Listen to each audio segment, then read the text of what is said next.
स्वागत है आप सभी का विनायक कीर्ति क्लास में।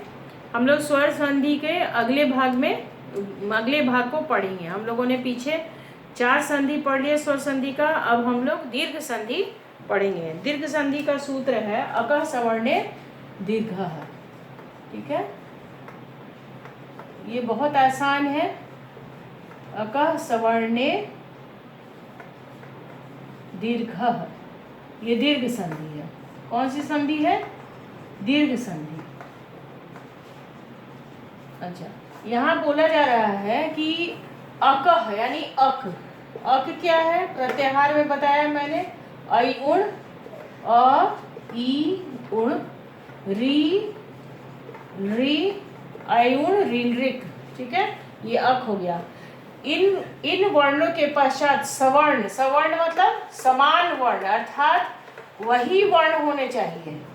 समान वर्ण अर्थात समान वर्ण का तात्पर्य अ के पश्चात अ अथवा आ, उसी तरह से ई के पश्चात छोटी ई अथवा बड़ी, ऊ के पश्चात ऊ अथवा ऊ यानी छोटा ऊ या बड़ा ऊ, री के पश्चात री अथवा री।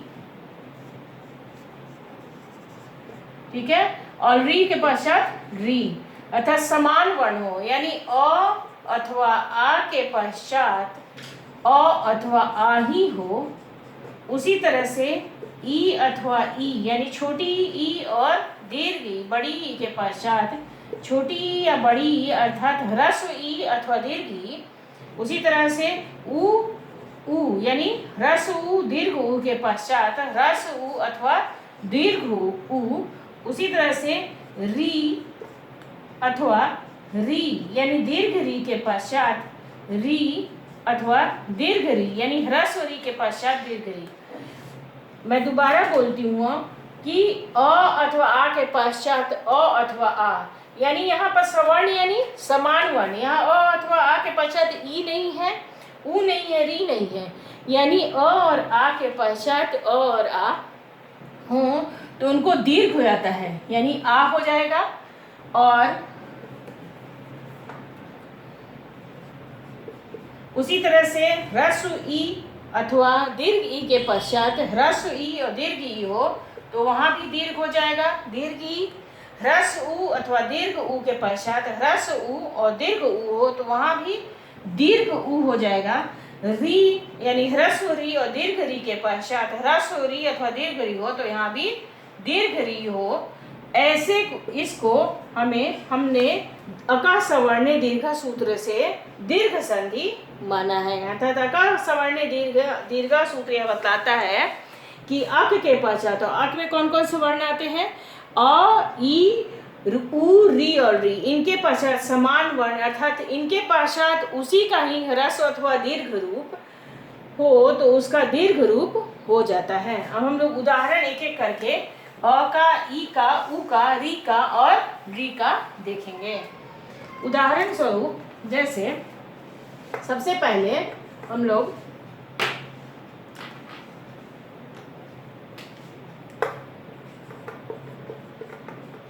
दैत्य जोड़ अरि।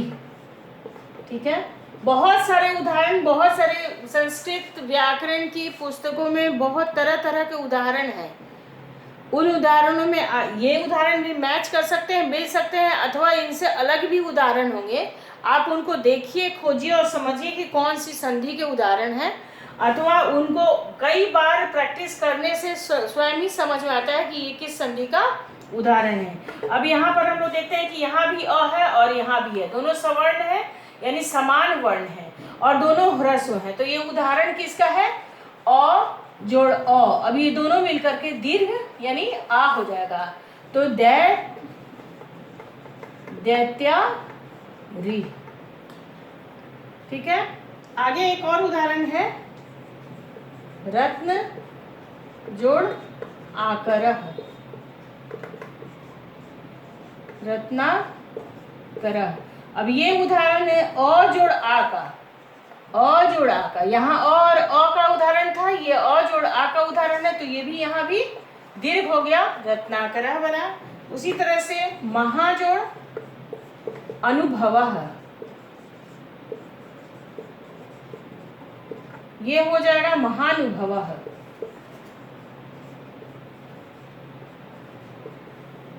ये क्या है? ये उदाहरण है आ जोड़ अ का। यहाँ भी आ हुआ है। अभी मैंने क्या बतलाया था कि पूर्व में अ हो अथवा आ हो और पश्चात में भी अ हो अथवा आ हो, तो दोनों के स्थान पर आ हो गया। तो ये उदाहरण किसका है? इसका है। पूर्व में आ है और पश्चात में अ है। उसी तरह से ई का भी उदाहरण होगा, ऊ का भी उदाहरण होगा। अब ये हम लोग एक और देखते हैं, पुस्तक जोड़ आलयः।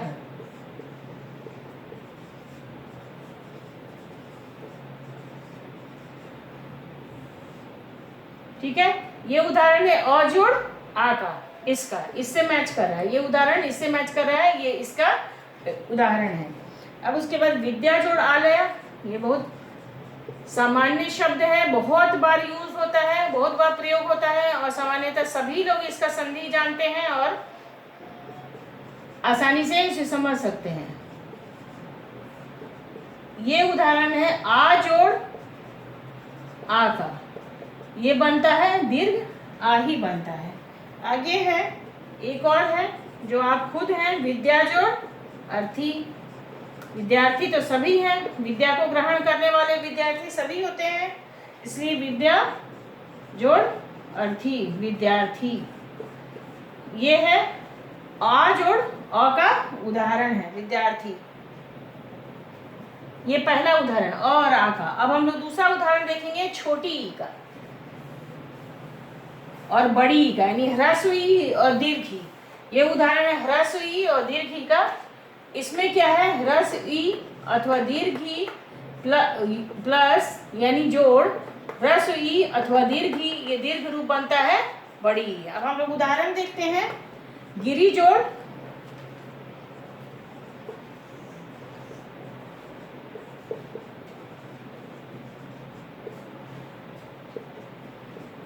अब यहाँ पर क्या हुआ? गिरीन्द्र, यहाँ पर छोटी ई और ये छोटी ई मिलकर के बड़ी ई हो गया। ठीक है, यहाँ दोनों मिलकर के बड़ी ई हो गया, इसकी मात्रा है। यानी गिरी में र हलंत था और इंद्र ये ऐसे है। इन दोनों को जोड़ देने से गिरी, ये गिरी है, र का हलंत निकाल दिया, ई निकाल दिया, अलग कर दिया और ये दोनों छोटी ई मिलकर के यहाँ बड़ी ई अर्थात ये बड़ी ई बन जाती है और यहाँ ये मात्रा के साथ गिरिंद्र बन रहा है। उसी तरह से दूसरा उदाहरण है, गिरी जोड़ ईशा है।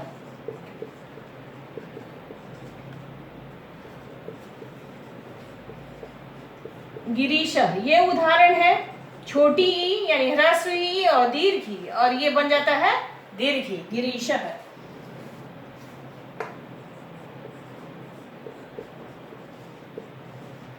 अगला उदाहरण है बड़ी ई और बड़ी ई, यानी दीर्घ ई और दीर्घ ई मिलकर के दीर्घ ई बनता है, तो ये बनता है नदीशः। नदी जोड़ ईशः नदीशः, मही जोड़ ईशा महिषः।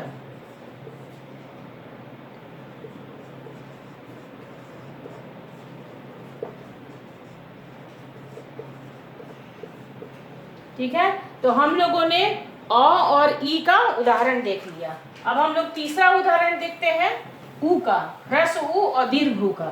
तीसरा है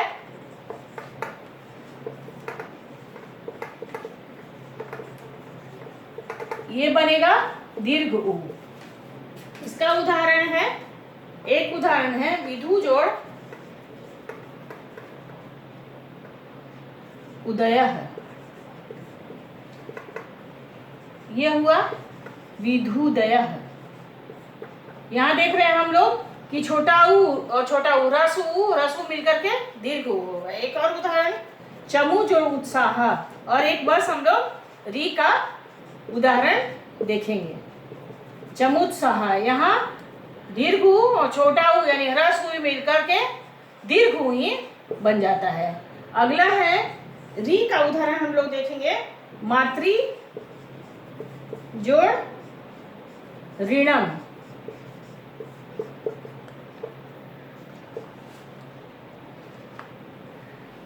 ये दीर्घ री बन जाता है। री और री, ह्रस्वरी और ह्रस्वरी मिलकर के दीर्घ री बन जाता है। और एक और उदाहरण है पितरी जोड़ ऋणम।